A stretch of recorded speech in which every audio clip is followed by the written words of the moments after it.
Pakistan's foreign minister says his government is determined to bring stability to neighbouring Afghanistan. Shah Mahmood Qureshi is appealing to the Taliban to form an inclusive government. Well, he's sitting down now with Al Jazeera's Osama Bin Javaid. Let's take you live now to Islamabad. Osama. Yes, Pakistan has insisted that it will not unilaterally recognize a Taliban government and says it is using all it can to try and bring the Taliban towards an inclusive government which represents all sides and all factions of Afghanistan. And with us is the Foreign Minister, Shah Mahmood Qureshi. Thank you very much for being with Al Jazeera. Mr. Qureshi, it's been a very fluid situation. What is your assessment on the ground, and is this going to work? Whether it is a government which is formed by the Taliban or it is formed by international pressure? Certainly it is a fluid situation, it's an evolving situation. But before I comment on that, let me, Osama, share with you. Who are we? We are victims. Pakistan is a victim of this war on terror. We've had 80,000 casualties. We've had an economic loss of over $150 billion. We had to deal with 2 million, close to 2 million internally displaced people. We are hosting over 3 million Afghan refugees the world had forgotten. And we were not responsible for 9/11. There was no Pakistan involved. In fact, people rushed into Pakistan, when there was an operation that started, by the Americans without consultation. We were not consulted, and people came in, and we had to deal with them. We had to cleanse our areas. We had to fight. We had to protect our people. Innocent lives were lost, and we were asked to do more. Whenever we engaged with the international community with sincerity, we were doubted. We were questioned. We kept telling the world that the kind of government you've imposed in Afghanistan does not enjoy political support. There is corruption. There is misgovernance. Nobody listened. So, in this environment, Pakistan wants to be a partner in peace. Pakistan has been, and it's been internationally acknowledged, a facilitator for peace, negotiating.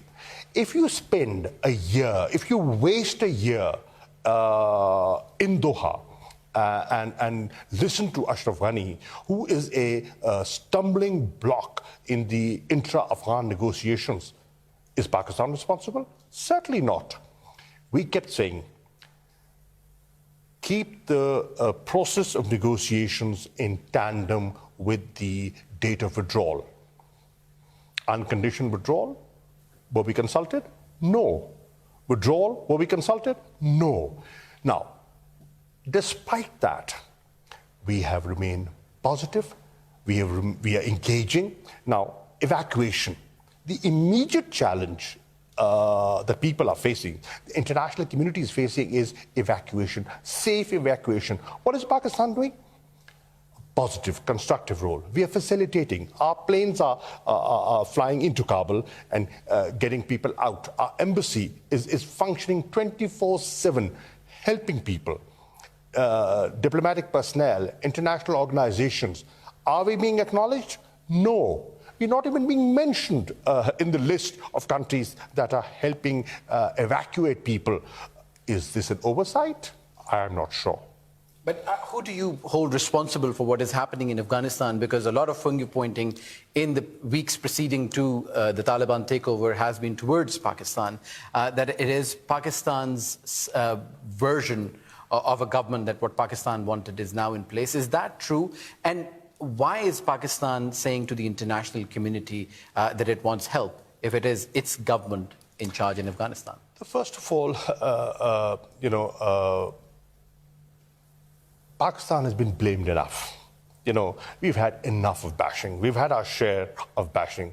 We, stop scapegoating Pakistan for internal failures. Now, I was shocked, when I was sitting in Tashkent listening to Ashraf Ghani, when he said, things have gone wrong because 10,000 infiltrators have been pushed into Afghanistan from Pakistan. I mean, really, it was the most absurd statement made by anyone. And everybody was listening. The question is, you had a force of 300,000 trained people. You know, you had air cover.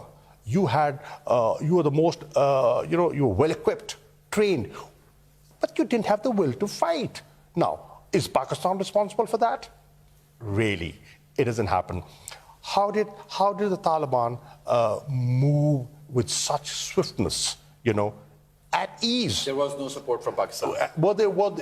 No, the question is, it's an internal support.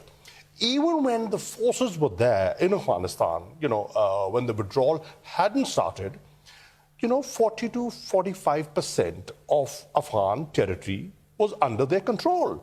You know, when Ashraf Ghani and his regime was sitting in Kabul, you know, they were restricted to Kabul and some, you know, urban centers.